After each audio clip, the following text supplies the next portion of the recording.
the one other topic I wanted to talk about, which was a big news story in August, and that was the NAR ruling. And what we're seeing on the ground in terms of the response to that ruling, I think it's been really healthy, honestly.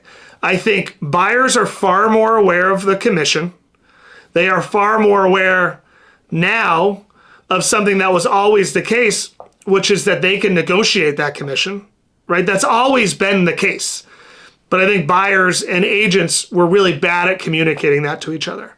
All it has really done, in my experience right now, is sort of just shifted that buyer conversation sooner in the process.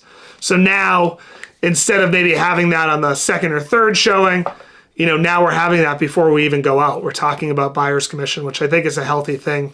It has not fundamentally changed anything, though, right? In every case that I have been involved in right now, we've still been writing in buyer's agent commission into offers.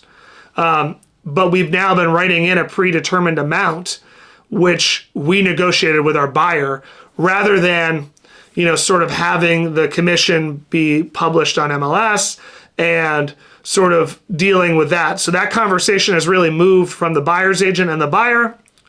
Now, from before, it was the listing agent and the seller were really determining what that buyer's agent compensation was going to be offered publicly. And then if you had an exclusive buyer's agency that was more, a buyer would still pick up that gap. If you had exclusive buyer's agency that was less, then you would end up, taking less, right? So it has, in my opinion, the NAR ruling has been a really healthy thing. I think there was a lot of fear in the agent community around it, but I think it has been a healthy thing in that I think it has opened up lines of communications with clients on the buy side earlier than they were before.